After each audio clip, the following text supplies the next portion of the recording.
ज्योतिर्लिंग, ये नाम सुनते ही मन में भगवान शिव की एक शक्तिशाली छवि बनती है ना? ये असल में दिव्य प्रकाश के वो स्तंभ हैं जहां उनकी पूजा होती है।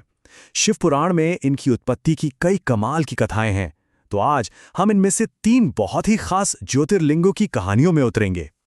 तो सवाल यही है कि आखिर इन पवित्र जगहों के पीछे की असली कहानियां हैं क्या?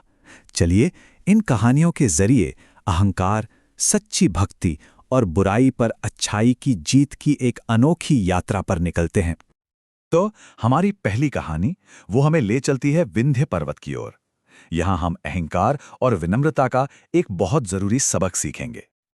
अच्छा, तो शिव पुराण हमें बताता है कि ये पूरी कहानी शुरू होती है देवर्षि नारद मुनि की एक यात्रा से। वो पहुंचते हैं गिरिराज विंध्य के पास और उनकी ये एक छोटी सी मुलाकात समझिए कि पूरे ब्रह्मांड में हलचल मचाने वाली थी।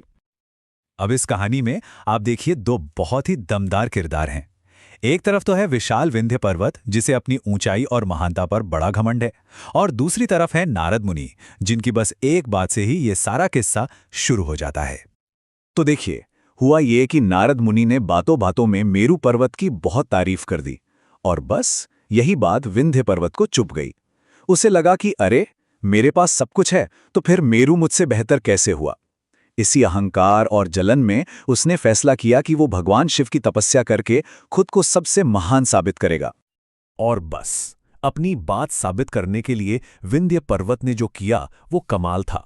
उसने 6 महीने तक लगातार बिना रुके मिट्टी से बने एक पार्थिव शिवलिंग की पूजा की और बहुत ही घोर तपस्या की। उसका इरादा बिल्कुल पक्का था। अब इतनी कठोर तपस्या देखकर भगवान शिव तो प्रसन्न होंगे ही। वो प्रकट हुए और उन्होंने विंध्य को एक ऐसा वरदान दिया जिसने सब कुछ बदल दिया। शिव ने कहा, तुम जो कुछ भी चाहोगे वो कर सकोगे। और ये एक ऐसा वरदान था जिसके नतीजे सच कहूं तो बहुत खतरनाक होने वाले थे। अब सोचिए, वरदान मिलते ही विंध्य पर्वत ने क्या किया? उसने अपना आकार बढ़ाना शुरू कर दिया। वो इतना ऊंचा हो गया कि उसने सूरज और ग्रहों का रास्ता ही रोक दिया। पूरे ब्रह्मांड में खलबली मच गई। सब देवता और ऋषि घबराकर मदद के लिए भगवान शिव के पास भागे। तो अब सवाल यह था कि इस संकट को ताला कैसे जाए। देखिए, शिव ने क्या किया। उन्होंने उसी ज्योतिर्लिंग को 2 हिस्सों में बांट दिया। एक कहलाया ओंकार और दूसरा पार्थिव मूर्ति, जिससे परमेश्वर का स्वरूप बना। और इस तरह भगवान शिव हमेशा के लिए वहां ओंकारेश्वर बनकर बस गए। इससे विंध्य का घमंड भी शांत हो गया और दुनिया में सब कुछ फिर से ठीक हो गया। तो ये तो थी अहंकार की कहानी। चलिए अब चलते हैं एक बिल्कुल अलग कहानी की तरफ। ये कहानी अहंकार की नहीं, बल्कि एकदम शुद्ध और सच्ची भक्ति की है। इसमें भगवान विष्णु के 2 अवतार, नर और नारायण की बात होगी। अब ये कहानी हमें ले जाएगी सीधा हिमालय की बर्फीली ऊंचाइयों पर। यहाँ नर और नारायण, जो भारतवर्ष में विष्णु के अवतार थे, भगवान शिव की आराधना करने के लिए एक पवित्र यात्रा पर निकलते हैं।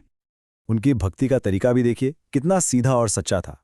वो सबसे पहले बद्री का आश्रम पहुंचे, फिर अपने ही हाथों से मिट्टी का एक पार्थिव शिवलिंग बनाया और फिर बस भगवान शिव की घोर तपस्या में ऐसे लीन हो गए कि उन्हें किसी और चीज का ध्यान ही नहीं रहा। और जब शिव उनकी तपस्या से खुश होकर प्रकट हुए और बोले कि मांगो, क्या वरदान चाहिए, तो पता है उन्होंने क्या मांगा?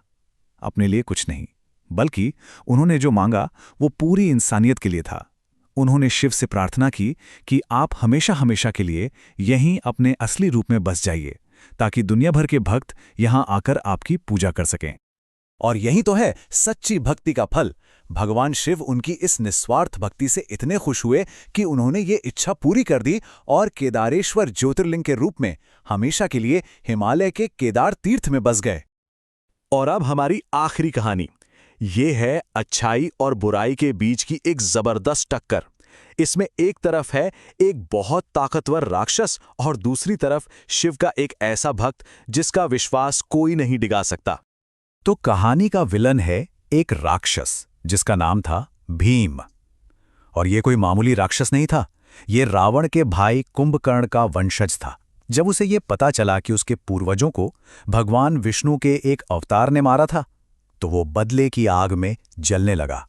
पहले तो उसने ब्रह्मा जी की तपस्या करके जबरदस्त शक्तियां हासिल की, और फिर उसने तीनों लोकों में अपना आतंक फैला दिया। उसने देवताओं को हरा दिया, धरती जीत ली, और फिर उसने एक ऐसा काम किया जो उसकी सबसे बड़ी गलती साबित हुई। उसने शिव के एक बहुत बड़े भक्त राजा कामरूपेश्वर को बंदी बना लिया। लेकिन सोचिए, मौत के डर के बीच भी राजा कामरूपेश्वर का विश्वास नहीं डिगा। जेल के अंदर ही उन्होंने मिट्टी से एक पार्थिव शिवलिंग बनाया और पूरी श्रद्धा के साथ भगवान शिव की पूजा में लगे रहे। जब राक्षस भीम ने राजा को पूजा करते देखा तो उसका गुस्सा 7वें आसमान पर पहुंच गया।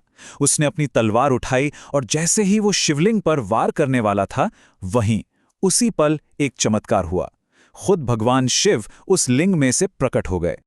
आगे जो हुआ वो तो पलक झपकते ही हो गया। भगवान शंकर ने सिर्फ एक जोरदार हुंकार लगाई और बस उसी आवाज की ताकत से राक्षस भीम वहीं जलकर राख हो गया।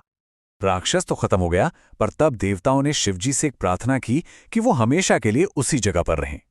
भगवान शिव मान गए, और क्योंकि उन्होंने भीम नाम के राक्षस का संहार किया था, इसलिए वो भीम शंकर ज्योतिर्लिंग के नाम से प्रसिद्ध हुए, जो सहे पर्वत पर मौजूद हैं। तो ये थी 3 कहानियां और तीनों बिल्कुल अलग।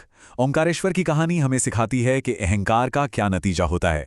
केदारेश्वर की कहानी हमें निस्वार्थ भक्ति की ताकत दिखाती है, और भीमशंकर की कहानी हमें यकीन दिलाती है कि बुराई कितनी भी ताकतवर हो, जीत हमेशा विश्वास की होती है।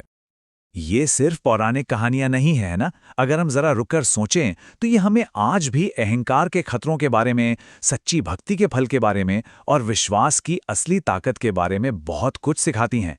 सोचने वाली बात तो ये है कि इन हजारों साल पुरानी कहानियों के जो सबक हैं, उन्हें हम अपनी आज की जिंदगी में कैसे उतार सकते हैं।